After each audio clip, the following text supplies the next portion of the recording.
Sveiki, šiandien yra ypatinga diena, šiandien Jungtinių Amerikos valstijų prezidento inauguracija. Jeigu nieks nesutrukdys ir čia per tas kelias valandas nieko neįvyks, tai JAV prezidentu taps Donaldas Trumpas. Žmogus, kuris jau buvęs prezidentu, jau teoriškai galim žinot, ko iš jo tikėtis, nors jo priešininkai mus labai gazdina ir sako, kad tada jau bus krūva karų, nors atviršiai prie Donaldo Trumpo dauguma karinių konfliktų buvo kaip ir pristabdyta, naujų karinių konfliktų nepradėta. Taip, per visą kadenciją jo nepradėtas nei vienas konfliktas.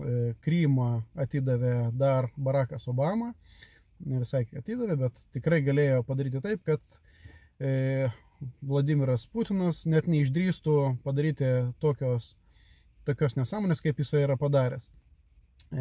Ir ką tai reikštų Europai, ar Europa keis savo kursą, ar kažkaip išgirs, ko nori iš Europos galingiausios ekonominė prasme, nors ir karinė prasme, tos valstybės prezidentas, nes taip labai aštrus, daug ką iš jo pasisakymų reikėtų ten dalinti iš 5 arba tiesiog net nepriimti rimtai. Pavyzdžiui, aš taip apie tą Panamą ir Grenlandiją, aišku, čia daug kas kažkaip užsihypina ir komentuoja labai rimtais veidais. Aš manau, kad yra už to visai kitos mintis, labai gaila, kad niekas jų nevardina, gal reikėtų irgi atskirai apie tai kalbėti, bet nereikėtų kai kurių jo pareiškimų priimti taip jau užgrina pinigą ir tiesiog ieškoti giliau ir suprasti, kodėl jis tą sako, kokia yra realiai jo žinutė. Tai visgi, o kaip į tai reaguos Europa? Ar Europa bent jau bunda nuo to leftizmo, ar jinai supranta, kad yra karinė grėsmė iš Rusijos? Panašu, kad nelabai. 3 metai vyksta aktyvi karo fazė Ukrainoje, jau nekalbant apie hibridinės Krymo atėmimą ir kitus dalykus. Ir kažkaip Europa vis dar nebunda, vis dar mes girdim tą žaliąjį kursą, kovą už lygias teises, paukščiukų ir gyvūnų teisės, dar visoks toks šlamštas, apart to, kad iš tikrųjų kažkas pabūstų, nežinau, ir išgirstų, kaip visgi iš tikrųjų yra ir pradžioje reikia susitvarkyti tą savo gerbuvį realiai. Mes ir ekonominė prasme, Europa jau pralaimi tiek Kinijai, tiek Europai. Patrauklumas Europos smarkiai mažėja, investicijų mažėja, nes pinigai keliauja ten, kur yra jiems labiau palanki aplinka. Tai ekonominė prasme Europa praranda savo konkurencingumą, karinė prasme irgi, kaip matome, labiau žalią kursą paduodama negu į karinius pajėgumus, ir tą patį gali pajaust Rusija, pajaust, kad nei to vieningumo yra, nei realių kažkokių galimybių pasipriešinti. Tai buvo labai įdomu išgirsti, ką apie tai mano Aurelijus Veryga. Vėlgi, iš tos pačios laidos, kur mano paskutinė buvo, aš irgi klausiausi tos laidos, kur YouTube kanale Kitaip TV jį kalbino Arnas Klivečka. Šį kartą aš vėlgi įdėsiu nuorodą į šitą laidą, jeigu kas norit pasižiūrėkite visą. Man buvo įdomu dabar jau klausytis Aurelijaus Verygo, nes jisai kaip ir europarlamentaras, tai reiškia, jisai jau visai iš kito organo mums atneša žinių, tai iš Europarlamento, iš Eurokomisijos. Tai dėl to įdomu, nes kažkaip, nežinau, reikės pradėti stebėti ir kitus. Buvo anksčiau Maldeikienė darydavo reguliarius pranešimus, kas ten vyksta Europos lygmenių, bet nežinau, man Maldeikienės klausyti kažkaip labai sunku atsiriboti nuo jos formos, nes aš anksčiau galvoju, kad ir tokia protinga moteris, kuri daug ką žino, bet tiesiog nemoka ištransljuoti, toks rėksnės formatas pasirenkamas. Dabar aš net abejoju, ar nesupranta, kas vyksta. Bet gal žmogų nelaimė, nekalbėkime apie tai. Tai va, Aurelijus Veryga pakankamai neblogai apibūdino, kas vyksta Europos parlamente, kokie žmonės skiriami į Europos komisiją. Tai siūlau pasiklausyti ištrauką iš tos laidos ir vėliau aš vėl pakomentuosiu. Europa panašu, kad nepaisant visko, kas vyksta pasaulyje vyksta tikrai daug neramių dalykų. Vis dar gyvena, tokį, nežinau kaip čia pavadinti, kurortinį, gerai gyvenančio, išpaikintą vaiko gyvenimą. Kodėl aš taip šneku?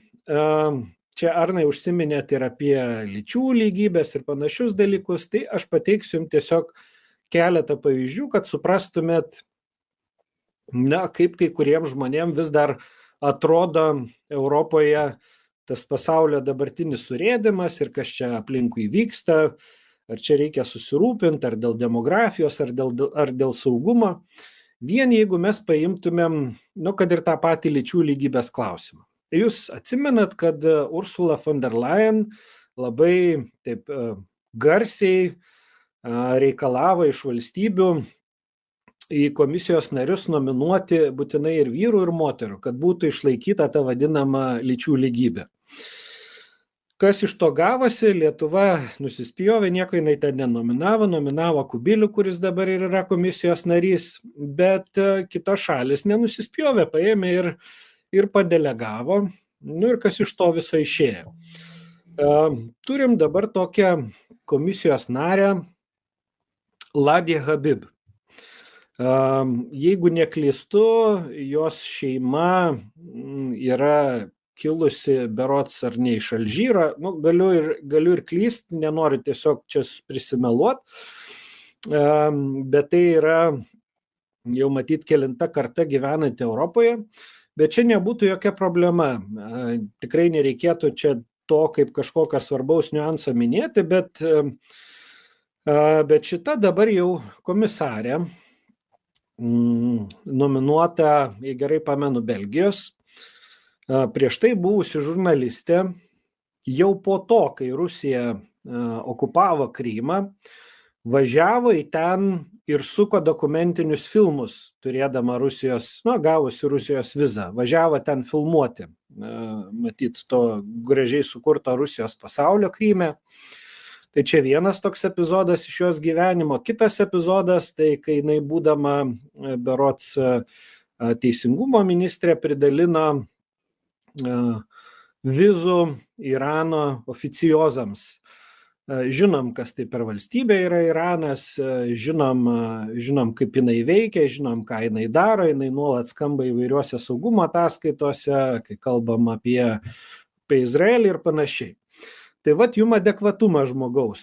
Man teko dalyvauti klausimuose, kai jinai prisistatinėjo Europos parlamente ir jinai buvo nominuota, dabar jau yra paskirta komisarė atsakinga už pasirengimą, krizių valdymą ir lygybę.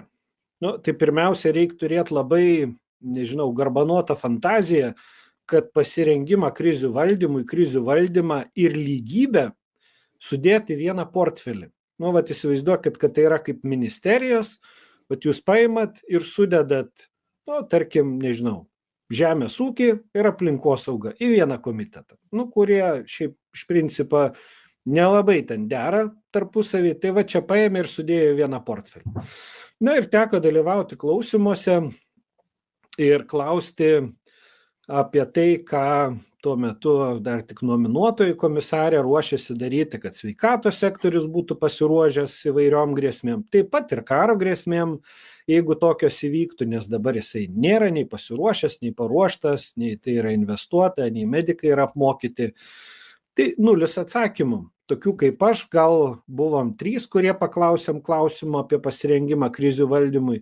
Visi kiti klausimai buvo apie taip vadinamą lygybę.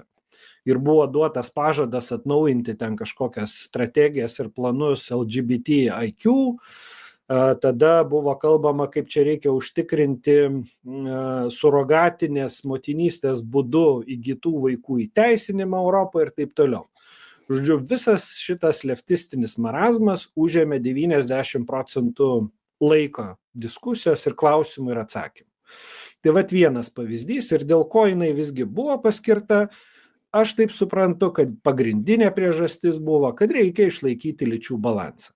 Tegul ir nieko žmogus nesupranta, arba kaip tik labai nesupranta geopolitikos, labai nesupranta, čia aš primenu tą atvejį su Krymu ir Irano oficiozais, realiai nesigaudo situacijai ir jinai dabar jau yra atsakinga už krizių valdymą, pasirengimą Europai. Tai va jums vienas pavyzdys.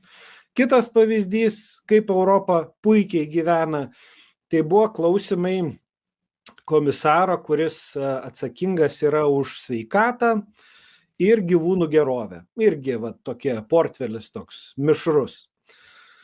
Tai buvo klausimų jam apie sveikatą, bet vėlgi labai nemažai klausimų buvo apie vištų narvų dydį, apie tai, kaip karvė, kaip suprantu, ten ar karvės gyvūnus vežančiam sunkvežimį įstrigo tarp sienų, jeigu neklystų, tarp Turkijos ten ir kažkurios ES sienos.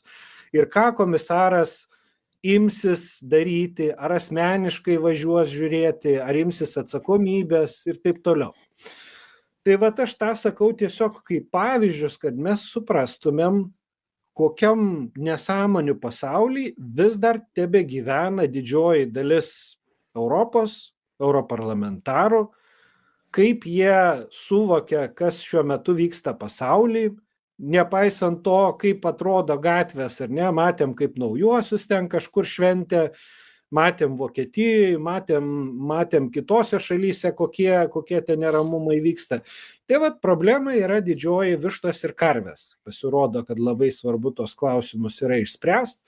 Aišku, komisaras tikrai buvo pasikaustęs, vengras beje, jam komunistai Europos parlamento netgi išdrįso užduoti tokį klausimą, o kaip jūs drįstat kandidatuoti iš viso į tuos komisarus, nesuprask, Vengrija čia yra toks nepageidautinas apskritai žaidėjas Europos Sąjungoje. Tai kokio adekvatumo yra klausimai. Tai ar kas nors pasikeitė, ar Vengrija jau nebėra gal Europos Sąjungoje, kaip galima klausti, kaip jis drįsta kandidatuoti ir kaip valstybė drįsta nominuoti.